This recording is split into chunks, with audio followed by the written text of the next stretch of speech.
Ashamaa hordoftoota EON oduu isinitti himna. Oduu kan isinitti himu ani Abdii Bilisummaati. Jalqaba irratti hangafoota oduu. Hayyuu fi qorataan seenaa antiroopoolojistii Piroofeesar Asmaraam Laggasee addunyaa kanarraa boqotan.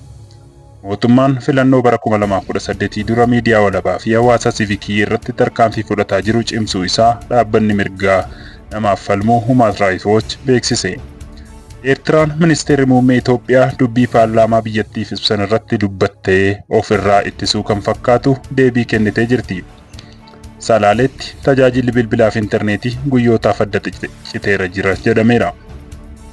Obbo Girmaa Waaqee sarara daandii xiyyaara Ugaandaa akka geggeessanii muudamuuf jedhame. Kunneen mataa oduu keenyaati. Amma gara oduu bal'inaatti darbinaa nu faana tura.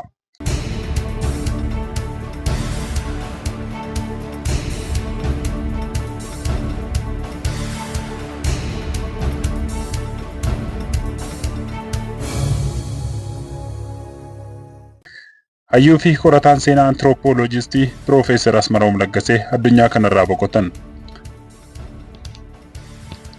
Qorataan sirna gadaa fi hayyuun antiroopoolojistii Piroofeesar Asmaraam Laggasee dhalatanii waggaa 93tti amajjii 3 bara 2026 addunyaa kanarraa boqotan.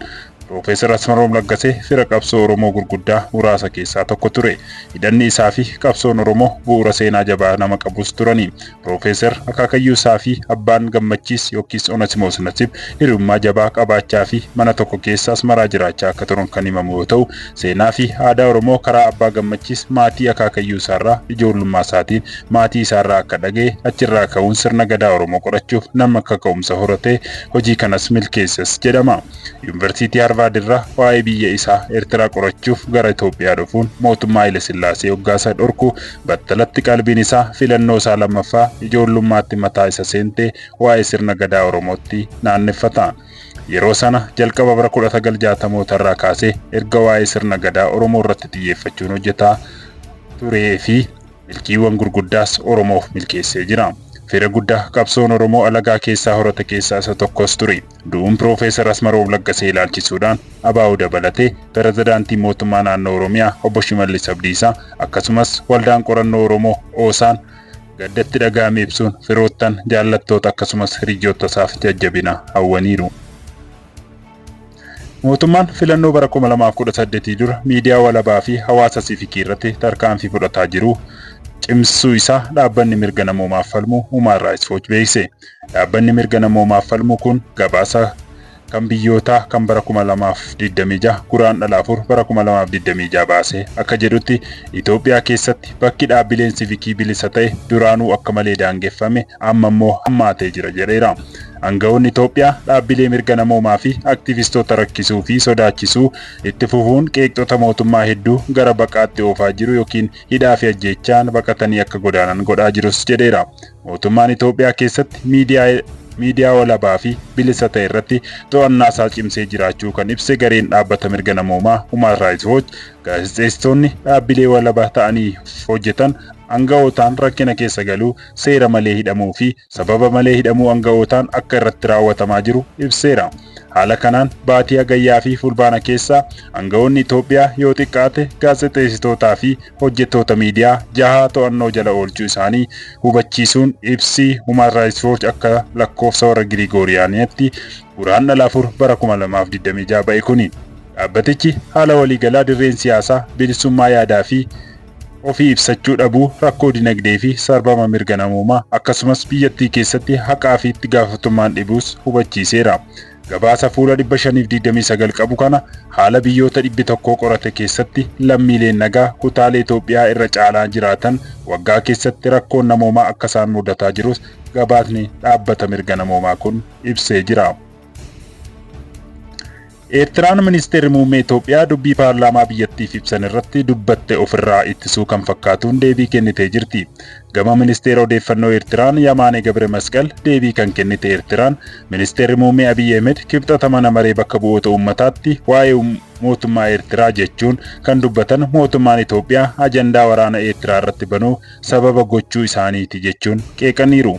Barreeffama fuula X page isaanii irratti ministeerri odeeffannoo Eertiraa obbo Yamaanee yeroo waraanni Tigraayis ta'e isa boodas mootummaan Itoophiyaa waraana Eertiraatiif meedaaliyaa kabajaa badhaasuu isaanii yaadachiisaniiru.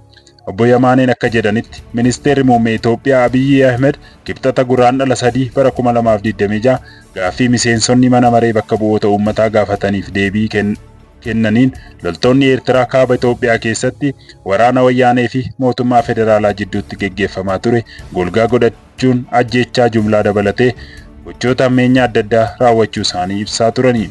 Ministeerri muummee loltoonni Eertiraa Tigraay keessatti mana dhuunfaa barbadeessuu, magaalaa Aksum keessatti dargaggoota jumlaan ajjeesuu, warshaa qorichaa magaalaa Addagiraat buqqisanii fudhatan jechuun bakka miseensoti bakka bu'oota uummataaf wayita himan rakkoo yeroo ammaa Itoophiyaa fi Eertiraa gidduutti hammaataa dhufe kanaafis hundee ta'eera jedhan.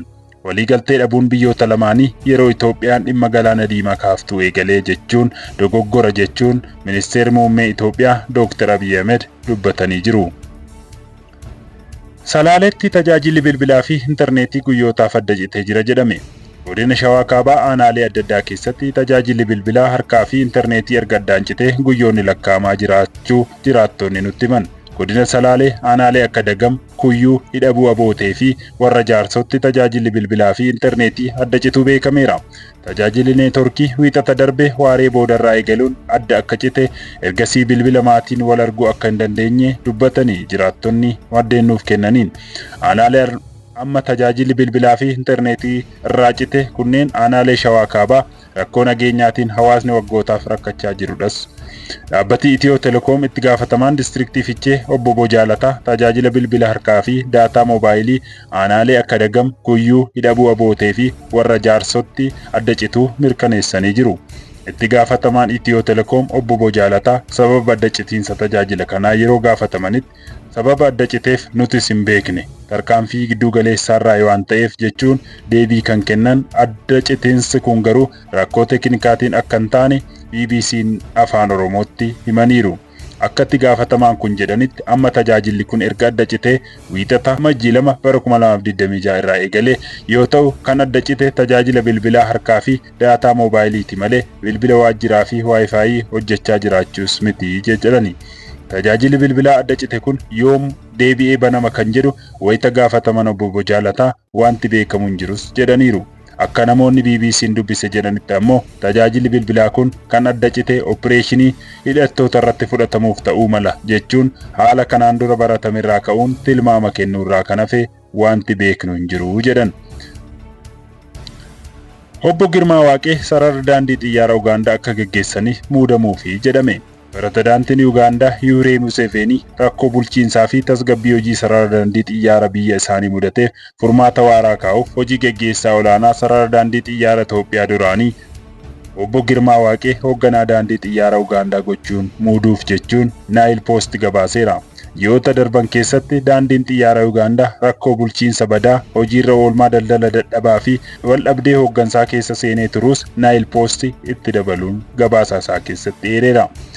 Haala kana hordofee pirezidaantii Museveeniin ji'a darbe qorannoo bal'aan akka geggeeffamu ajajuu isaaniin pirezidaantichi hojii geggeessituu olaantuu daandii xiyyaara Ugaandaa Jennifer Baamutirakii aangoorraa kaasuun hooggansa daandii xiyyaara biyyaalessaa kana jijjiiruuf tarkaanfii fudhataniiru.